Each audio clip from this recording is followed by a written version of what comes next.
बहुत सारे लोग कहते हैं कि मेरा जो एग्ज़ाम पेपर है, क्वेश्चन पेपर है, वो छूट जाता है। तो मैं ऐसा क्या करूं कि वो छूटे ना और टाइम पे मैं अपना एग्ज़ाम पेपर पूरा कर पाऊं। तो आज इस वीडियो में इसी पे बात करेंगे कि कैसे हम अपना एग्ज़ाम पेपर जो है वो टाइम रहते पूरा कर पाएँ। तो चलिए आइए देख लेते हैं। तो है दोस्तों, मैं हूं हर्षित और आप देख रहे हैं हरुष टीवी यूट्यूब चैनल। आगे बढ़ने से पहले दोस्तों चैनल को सब्सक्राइब कर लेना और बेल आइकन पर भी क्लिक कर लेना, इससे आप आने वाली कोई भी वीडियो मिस ना करो। अब देखिए, एक रिक्वेस्ट और करना चाहूँगा कि अब जो मैं आपको टिप्स बता रहा हूँ, इन टिप्स को अगर आपको फॉलो करने के बाद अगर आपको पसंद आती है, जो कि मेरा दावा है कि पसंद आएंगी क्योंकि इनसे आपके अच्छे मार्क्स आएंगे, तो आप इस वीडियो को यार ज़रूर लाइक कर देना, थम्स अप देना इस वीडियो को। टारगेट रखते हैं 2000 लाइक्स का, 2000 लाइक्स का टारगेट है, तो आपसे रिक्वेस्ट है कि लाइक ज़रूर करना। तो चलो दोस्तों, यहाँ पर आपको कुछ स्ट्रेटेजीज मैं आपको बताऊंगा। सिंपल से यहाँ पर तरीके होंगे जिनको आप जैसे ही फॉलो करना शुरू करेंगे, आप देखेंगे कि आप जो है एग्जाम पेपर जो है आपका टाइम पे पूरा होगा। इस बार गारंटी की बात है। Best of luck for your exam. सबसे पहली टिप मैं आपको देना चाहूँगा एग्जाम पेपर को टाइम पे पूरा करने के लिए, वो ये कि एग्जाम में वॉच पहन के ज़रूर जाइए। ज़्यादातर लोग ये गलती करते हैं कि एग्जाम में जो है वॉच जो है, घड़ी जो है वो पहन के नहीं जाते हैं, रिस्ट वॉच जो होती है, और उसी वजह से एग्ज़ाम छूटता है। सबसे पहली जो फाउंडेशन है एग्ज़ाम को टाइम पे पूरा करने की, वो है हाथ में घड़ी पहन के जाना, वॉच पहन के जाना। मैं भी पहले यहाँ पे एक गलती किया करता था, लेकिन जैसे जैसे मुझे चीज़ें समझ आई, मैंने कहीं पर कुछ चीज़ें देखी, सीखी, प्रैक्टिस करी, तो फाइनली मुझे समझ में आया कि वॉच बहुत ज़रूरी है। तो सिंपल सी चीज़ है, आप वॉच पहन के जाइए। अभी क्यों पहन के जाइए वो मैं आपको अभी आगे बताऊँगा। अब गाइस, मैं आप सभी से पूछना चाहता हूँ कि क्या आप कभी एग्जाम में वॉच पहन के जाते हैं या नहीं? नीचे कमेंट सेक्शन में एक बार लिख के ज़रूर बताइए। अब गाइस, मैं यहाँ पर एक बहुत बड़ा सिनेरियो लेके चलूँगा कि 4 सेक्शन का मान लीजिए आपका 3 घंटे का पेपर है, राइट गाइस। अब चाहे आप किसी भी यहाँ पर लेवल पे एग्जाम देते हो, कहीं भी हो, अपने अकॉर्डिंग उसको घटा बढ़ा लेना। मैंने एक 3 घंटे का पेपर ले रहा हूँ मैं, 4 सेक्शन जिसमें हमें पूरे करने हैं, राइट गाइस। तो इस हिसाब से मैं यहाँ पे लेके चल रहा हूँ। अगर आपके सेक्शन कम हो या टाइम कम हो या ज़्यादा हो, तो वो आप अपने अकॉर्डिंग एडजस्ट कर लेना। मैं आपको समझाने के लिए एक एग्जांपल लेके चल रहा हूँ, क्योंकि बहुत सारे केसेस में ऐसा होता है कि 4 सेक्शन आते हैं और 3 घंटे में पूरा करना होता है, और उस केस में स्टूडेंट्स का जो पेपर है वो छूट जाता है। और मोस्टली यहाँ पर ये देखा गया है कि जो इंग्लिश का पेपर होता है यहाँ पे स्टूडेंट्स का, वो छूटता है, क्योंकि उसमें ये मैक्सिमम सिनेरियो होता है कि 4 सेक्शन है और 3 घंटे का पेपर है। तो मैं आपको बताऊंगा कि कैसे इसको क्रैक करें कि वो आपको टाइम पे पूरा हो। और ये स्ट्रेटेजीज मैंने इंप्लीमेंट करी है, इसलिए मुझे पता है कि टाइम पे पूरा होगा और टाइम बचेगा भी। तो मैं आपको अब बताता हूँ कैसे करना है। तो सबसे पहली चीज़ मैंने आपको बताई कि आपको जो है एग्जाम में वॉच लेके जानी है। वॉच बहुत ज़रूरी है टाइम पे पूरा करने के लिए। तो आप देख सकते होंगे, ये बेसिकली हमारा ऑफिशियल स्टोर है। नीचे डिस्क्रिप्शन में, कमेंट सेक्शन में लिंक है, यहाँ पे आके आप डायरेक्टली मुझसे कंसल्ट कर सकते हैं। अगर अपनी किसी चीज़ के रिगार्डिंग मुझसे एडवाइस लेना चाहते हैं, तो एक क्वेश्चन के 69 रुपीज़ में सिर्फ आप एडवाइस ले सकते हैं, और 2 के लिए 99 और 3 क्वेश्चन के लिए 169 रुपीज़। इसके अलावा और भी जो सर्विसेज हैं उनको भी आप परचेज कर सकते हैं, और आप किसी भी चीज़ से इसकी पेमेंट कर सकते हैं, अपने बैंक अकाउंट से या फिर किसी भी पेमेंट ऐप से, गूगल पे, पेटीएम वगैरह किसी से भी। तो अगर आप परचेज करना चाहते हो तो लिंक नीचे डिस्क्रिप्शन में, वहाँ से आप हमें भी कॉन्टैक्ट कर सकते हैं और मेरी कंसल्टेशन सर्विसेज ले सकते हैं। सिंपली आपको क्या करना है, लेट्स सपोज आप वॉच पहन के गए। अब सिंपली जैसे ही आपके पास पेपर आया, तो आपके पास वहाँ पे 4 सेक्शन होंगे, राइट गाइस। अब बेसिकली आपको क्या करना है, आपके जो 4 सेक्शंस हैं उनको सिंपली आपको 4 सेक्शंस को अपने टाइम के हिसाब से डिवाइड कर लेना है। मैं सपोज करके चलता हूँ, मैं इंग्लिश के एग्जाम का एग्जाम्पल ले रहा हूँ कि पहले सेक्शन में मान लीजिए अनसीन पैसेज आता है, दूसरा सेक्शन मान लीजिए मैं मान रहा हूँ कि राइटिंग सेक्शन आता है, और तीसरा सेक्शन में मान लीजिए ग्रामर सेक्शन आता है, ये मान रहा हूँ, चौथा सेक्शन में मानता हूँ लिटरेचर। मैं फिर बार बार कह रहा हूँ कि मैं ये एक एग्जाम्पल लेके चल रहा हूँ, आप अपने अकॉर्डिंग इसको रिलेट करते जाना, राइट। तो यहाँ पर इस तरीके से हम मान रहे हैं। तो पहला सेक्शन जो हो गया हमारा अनसीन पैसेज, दूसरा हो गया हमारा राइटिंग सेक्शन, तीसरा हो गया ग्रामर सेक्शन, और चौथा हो गया लिटरेचर सेक्शन।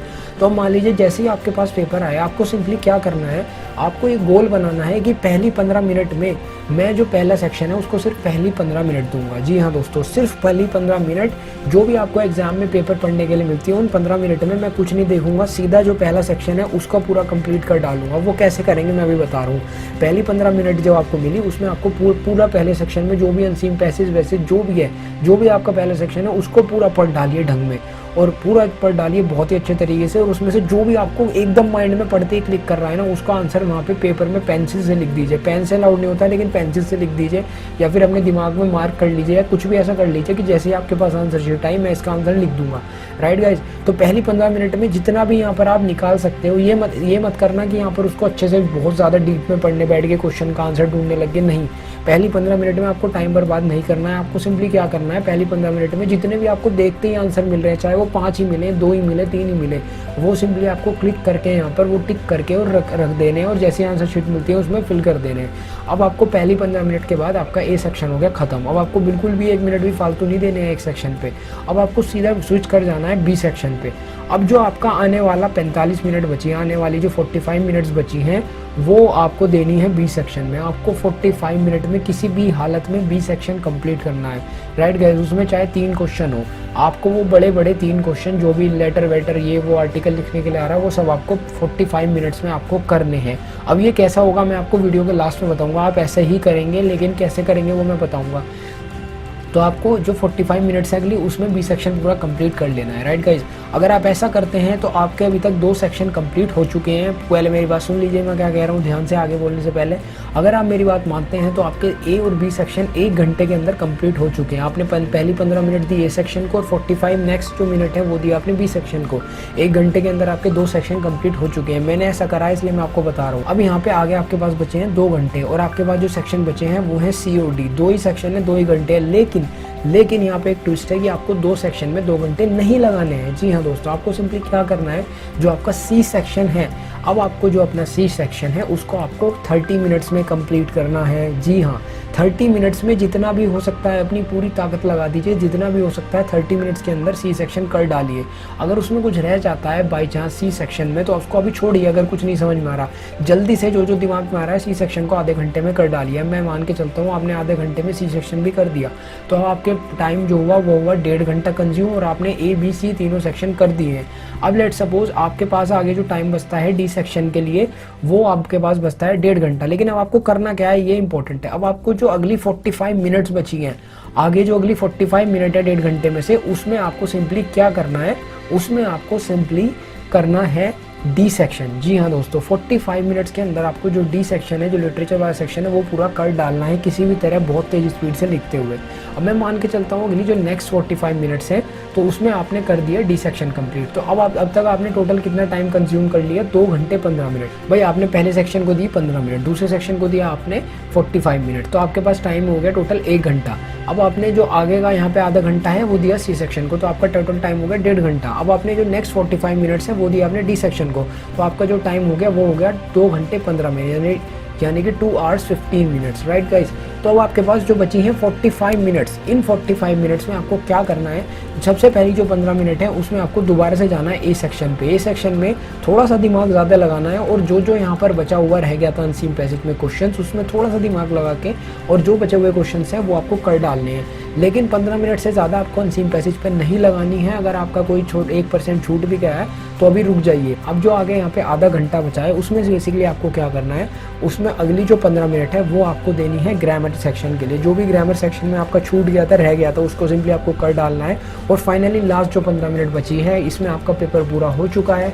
अब आपके पास टाइम है कि आप पूरे पेपर का एक बार आपने जो लिखा है उसका रिवीजन कर सकते हैं। और अगर आपके पास कोई छूट गया है तो यहाँ पर क्वेश्चन कोई नहीं आ रहा है तो उसमें दिमाग भी लगा के उसका भी पूरा कर सकते हैं। तो दोस्तों ये बेस्ट स्ट्रेटेजी है, मैं आपसे यकीन दिलाता हूँ आपको कि अगर आप इसको फॉलो करते हैं, तो बिल्कुल इसी तरह से आपको अपने आप को ढालना होगा कि आप इस तरह से यहाँ पे पेपर अटैम्प्ट कर पाएँ, तो आपके बहुत ही अच्छे मार्क्स आ सकेंगे और कभी आपका पेपर नहीं छूटेगा। यकीन मानना, जब से मैंने इसको फॉलो किया था और जब मैं आपकी एज में था, जब मैं छोटा था, तो मेरे बहुत ही बढ़िया मार्क्स आने शुरू हो गए थे। और अगर आपका इंग्लिश का एग्जाम छूटता है तो यकीन मानना, अगर आपने फॉलो किया तो बिल्कुल भी आपका एग्जाम नहीं छूटेगा। अब यहाँ पे जो भी आपका एग्जाम हो, इसके अकॉर्डिंग आप अपना मॉडिफिकेशन करें और सिंपली यहाँ पर इस स्ट्रैटेजी को इम्प्लीमेंट करें, जिससे आपके अच्छे मार्क्स आ पाएंगे। अब मैं आपसे बताता हूँ अब यहाँ पे इम्पोर्टेंट है, लेकिन आपने अब हम में से बहुत सारे लोग कहेंगे कि आपने स्ट्रैटेजी तो बता दी, लेकिन इतने कम टाइम में हम कैसे कर पाएंगे, कितने कम टाइम में हम कैसे पूरा करेंगे। तो जब मैंने किया था यार, ये क्वेश्चन मेरे भी सामने था, तो इस केस में मैंने क्या किया था वो मैं आपको बताता हूँ। एग्जाम से 20-25 दिन पहले या फिर 15 दिन पहले या 10 दिन पहले, अभी जितना भी आपके पास टाइम बच रहा हो, आपको सिंपली क्या करना है, डेली इन 3 घंटे को अलग निकालना है, या फिर डेली कुछ टाइम अपना अलग निकालना है। और जो भी ये पूरा पेपर है, यहाँ पर कहीं से सैम्पल पेपर लाने हैं, या फिर आपने देखा होगा प्रीवियस ईयर के पेपर उठा लीजिए या सैम्पल पेपर उठा लीजिए, और उनको यहाँ पर 3 घंटे के स्लॉट में बैठ करके, जो मैंने आपको शेड्यूल बताया, जो मैंने आपको मेथड बताया, इस तरीके से आपको पूरे पेपर अपने सॉल्व करने हैं, जो भी आपके पेपर हो। और साइड में आपको वॉच लेके बैठना है, और आप देखेंगे कि जैसे आप 10, 15, 20 पेपर सॉल्व करेंगे उस तरीके से, तो आपका जो माइंड है वो उस हिसाब से चलने लग जाएगा, और इस तरह से आपका रिहर्सल हो जाएगा। और जब आप एग्जाम में जाएंगे तो आप देखेंगे कि आपका हाथ उसी तरह से चलेगा, आप आराम से अच्छे मार्क्स ला पाएंगे, आपका ब्रेन उतनी तरीके से शार्पनेस से काम करेगा, और आपका पेपर भी टाइम पे पूरा होगा और आपके अच्छे मार्क्स आएंगे। गाइस, तो बस दोस्तों यही थी वीडियो। पसंद आई हो तो लाइक कीजिएगा, शेयर कीजिएगा, ऐसी इंपॉर्टेंट अपडेट्स के लिए चैनल को सब्सक्राइब कीजिएगा, और चलिए मिलता हूं आपसे नेक्स्ट वीडियो में। Bye bye.